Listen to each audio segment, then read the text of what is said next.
Добрый день, дорогие друзья! Меня зовут Дмитрий, и вы на канале Дмитриев сад.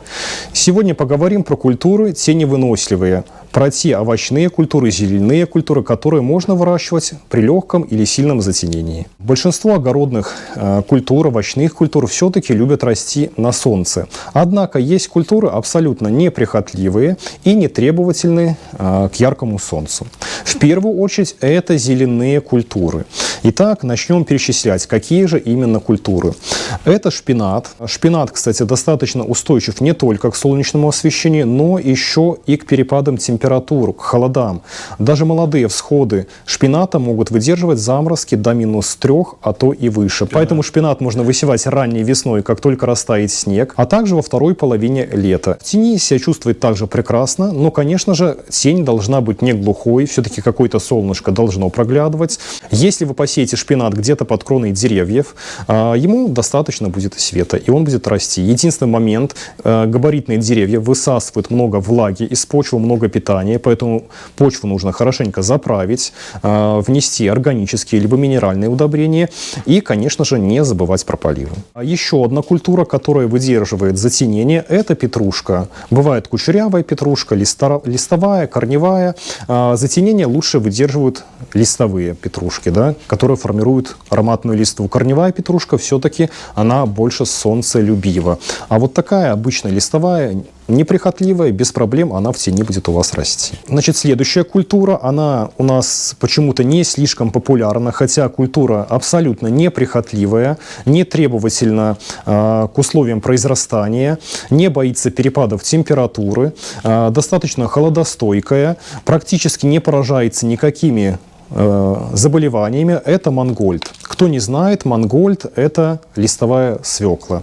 Бывает вот с такими красными листьями, бывает зелеными листьями. И чем хорош мангольд?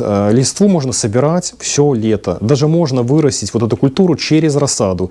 В апреле, примерно в середине апреля, посеять в кассетке семена, в начале мая высадить в открытый грунт, и уже через несколько недель, к концу мая ближе, вы уже будете собирать урожай. И причем собирать все лето до наступления холодов. Абсолютно неприхотливая вот эта культурка и может расти в тени.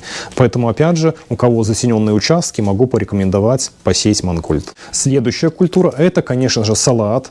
Вот обычно салат, дубовый лист, есть красный, есть зеленый, есть другие виды салата. Практически все салаты выдерживают затенение. Вот, могут давать неплохой урожай. Но если брать салат, допустим, типа айсберг, качанный вот этот салат, да, все-таки он больше предпочитает расти на солнце. В тени качанчики формируются плохо, либо совсем не формируются. Поэтому для посева в тени выбирайте обычные листовые салаты. Следующая культура – это руккола. Руккола также неприхотливая культура, не требовательна к плодородию почвы, но, однако, любит влагу. Учитывайте этот момент. Рукколу лучше всего высевать ранней весной, как только сойдет снег, и во второй половине лета. Почему летом не всегда удается вот эту культуру вырастить? Зачастую она быстро уходит в цвет, и на нее нападает крестоцветная обложка. А вот ранней весной, либо уже осенью поздней, уже прохладная погода, и она не так подвержена вредителям. В принципе, можно выращивать и летом, вот как раз-таки в тени. Не так будет уходить в цвет, поэтому можете высевать. Ну и, конечно же, в тени будут себя неплохо чувствовать культуры длинного светового дня. Что это значит? Допустим, капуста, редис, да, дайкон – это культуры длинного светового дня. Что это значит? Когда длинный световой день, эти культуры стремятся уйти в цвет, то есть дать семена, продолжить свой цикл жизни, то есть дать потомство. Но когда день короткий, да, то есть короткий день и длинная ночь, тогда вот эти культуры формируют хороший урожай, формируются хорошие плотные корнеплоды, либо, как у капусты, формируются плотненькие качанчики.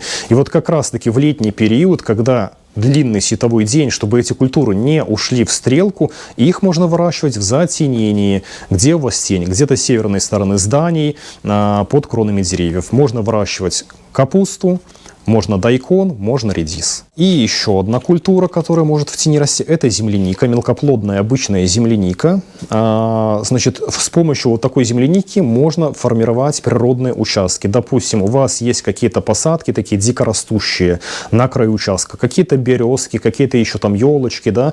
Можете вырастить рассаду и рассадить ее где-то вот под этими деревьями. И сформируются такого рода природные экосистемы, природные полянки земляники, и будете собирать ягодку все лето. Тем более, что вот эта покупная земляника, она дает урожай все лето. И, конечно же, не забываем про цветочные культуры. Сейчас мы находимся, кстати, в магазине Агромаркет, смотрим, какие здесь семена есть, какие культуры. И вот нашел здесь семена таких самых неприхотливых, мне кажется, неубиваемых растений. Значит, первое – это виола. Анютины глазки у нас еще называют эти цветочки, выращивается через рассаду. И еще цветочки здесь нашел семена маргариток. Посмотрите, какого необычного окраса, ярко-красные маргаритки, такие помпончики. Вот, значит, маргаритки тоже неплохо себя чувствуют в тени. Тем более, что пик цветения маргариток – это май, начало июня. И в этот период еще под кронами деревьев достаточно много солнца, еще не такая густая листва. И вот они будут цвести просто ярким ковром. Уже летом затем пик цветения смещается, уже не так активно они цветут. Кстати, вот такие маргаритки, как их высадить на газоне, допустим, где-то, да? В цветниках я все же маргаритки не применяю, они заполняют весь цветник. Их лучше высевать на газонах. Вначале посейте где-то на маленькой грядке, и затем в газоне сделайте отверстие и порассаживайте точечно вот эти маргаритки. И через несколько лет семенами они рассеются по всему газону, и у вас будет просто ковер из маргариток. Причем можно подбирать различные цвета. Есть белые, есть красные, розовые, какие угодно. Вот здесь красные такие необычные. Поэтому, опять же, один раз посеяли, рассадили, и все будет само сеяться и расти. И как раз-таки вот мы в магазине находимся, и сейчас поступление товара привезли луковичные культуры. И я заметил крокусы. И здесь есть, значит, таких классических расцветок, фиолетовые крокусы и белые. У меня, кстати, они растут тоже в саду. Вот когда-то мы делали даже подсъем про крокусы, что-то снимали. Вот. И посмотрите, какие луковички аккуратненькие, уже они наклюнулись. Значит, и вот крокусы можно высаживать везде в саду под кронами деревьев. Даже если у вас какие-то старые яблони, может, какие-то другие деревья, там дубы, клены и так далее, многие растения там просто не выживают, и даже трава там засыхает, не растут. А крокусы будут там себя чувствовать замечательно. Почему? Потому что это раннее весеннее растение. Уже ранней весной, как только сходит снег, они начинают цветение. И вот весь участок, особенно под кронами деревьев, просто покрывается ковром из цветов. Поэтому самая лучшая культура, вот декоративная для посадки под кронами деревьев, для озеленения в ранний весенний период, это крокусы. Можно накупить вот этих луковиц, тем более сейчас они по очень таким хорошим ценам, да, достаточно недорого все это стоит. Накупить много, рассадить. И постепенно они разрастутся просто сплошным ковром по всему саду, и будет красота неимоверная. Но еще одно преимущество крокусов – их не едят грызуны, в отличие, допустим, от луковиц тюльпанов. Поэтому крокусы, неприхотливые. Не нужно, как тюльпаны, их выкапывать, рассаживать, пересаживать. Что-то один раз посадили, и всю жизнь они там будут расти.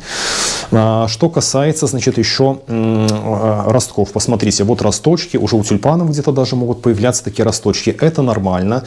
Это не значит, что луковицы плохие. Вот эти луковицы очень легко сохранить. Значит, просто если вы их купили, просушите хорошенько, поместите в бумажные, либо значит, тканевые какие-то пакетики, только не пластиковые, и поместите на нижнюю полку холодильника. Там они будут лежать до самой весны. И как только растает снег, вот только-только оттает почва, сразу же приступите к посадке. Вы их посадите, и уже через несколько недель они зацветут. Вот, поэтому абсолютно не бойтесь покупать луковичные и высаживать их весной. Можно высаживать и нарциссы, и тюльпаны, и крокусы, и другие луковичные культуры. Цветением они непременно вас порадуют уже в этот же год посадки. Поэтому заходите в Агромаркет. Здесь много есть всего интересного и полезного. На этом все. Спасибо за лайки и подписку. До новых встреч.